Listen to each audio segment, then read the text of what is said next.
Well, I've had quite a large response to my video about the Islamo-Nazis who are attempting to drive a fundamentalist wedge into British society with the connivance of our corrupt, dhimmi politicians. And some of the most positive messages I got were actually from Muslims who are themselves embarrassed by the activities of these people. So that was very gratifying, and thank you very much indeed for all those. Inevitably, there was plenty of negative feedback as well from the usual religious nutjobs, but also from some atheists who've told me that they think I'm giving atheism a bad name. Yeah, right, like it ever had a good name. I've been told things like my arguments are too crude, I'm damaging the atheist cause, I'm not contributing to the debate, and my personal favourite, you won't convert anyone to atheism by insulting people. Well, okay. First of all, as regards being crude, we are talking here about religion, in case you hadn't noticed, and it doesn't come any cruder than monotheistic dogma. I mean, I can only aspire to that level of crudity, but just for your sake, I promise to do my very best.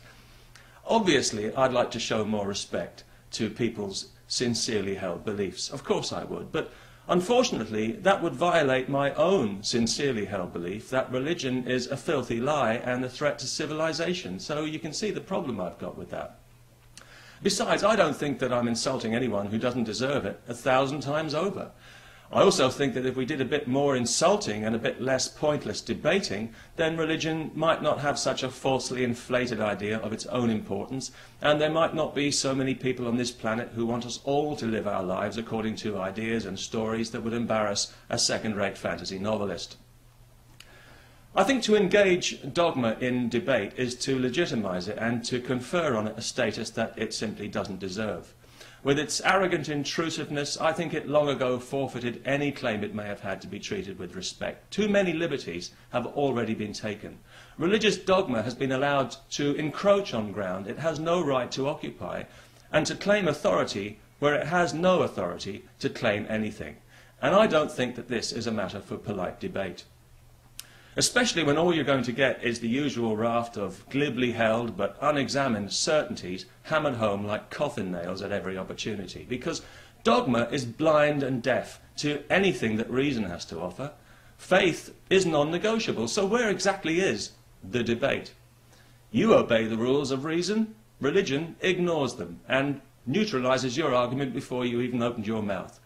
It's not interested in anything you've got to say. It's just waiting for you to draw breath so it can say, yes, that's all very well, but you've still got to submit because it's written in this book. Right now in the UK, some Christian fanatics are attempting to take out a prosecution for blasphemy against the producers of a popular comic opera. Now, the very idea of blasphemy, the idea that blasphemy even exists as a concept, says it all for me about religion, because what this really means is that some human beings have taken it upon themselves to feel insulted on God's behalf. They don't trust God to decide for himself whether to be insulted and to deal with the matter in the appropriate way on Judgment Day. No. They want to see punishment dished out right here on earth for their own satisfaction. Because it's not really about God, is it? It's really about them and their personal mental illness, as it so often is when religion is exploited and misused by pig-ignorant, narrow-minded zealots. This is the same mentality that wants to compel us all to live in the past. Now, the past has plenty to teach us, but I don't think it should be allowed to detain us against our will. Freedom from religion, from other people's unprovable beliefs, is our basic human right. At least I think it is. And some very determined people would like to take that right away from us. And if we don't do anything about that, they're going to be allowed to succeed. Maybe you think that the way to deal with this is to engage it in polite debate and to make all your little points and counterpoints and show us all what a clever dick you are. And that'll be great fun for you.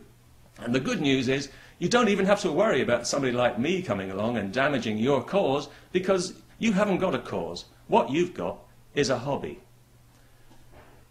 If God existed, and if I had any reason to ask him for anything, I think I'd probably ask him to save me from the curse of polite and deferential atheists.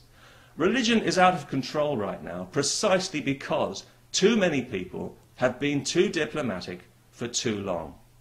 If we'd had the balls to do some straight talking years ago when we should have, and put this insulting nonsense in its rightful place with astrology and palmistry, we wouldn't even be talking about this now. We'd be doing something more useful with our time.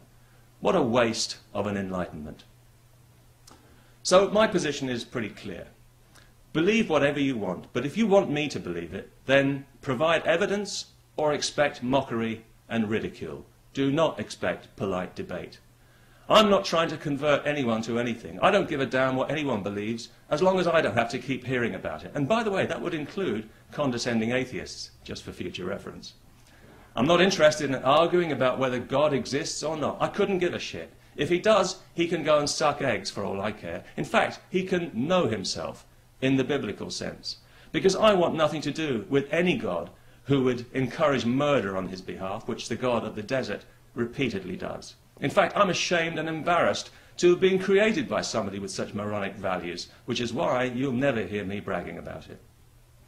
So I'll carry on giving his so-called religion the verbal finger, and you can carry on with your polite discourse, and who knows, maybe you'll come to some kind of amicable compromise where you only have to spend half your life on your knees. That might work for you, and if not, well, at least you'll have something to keep you occupied, which is the main thing really, isn't it? Okay, that's enough. I'm out of here. Peace and love to one and all.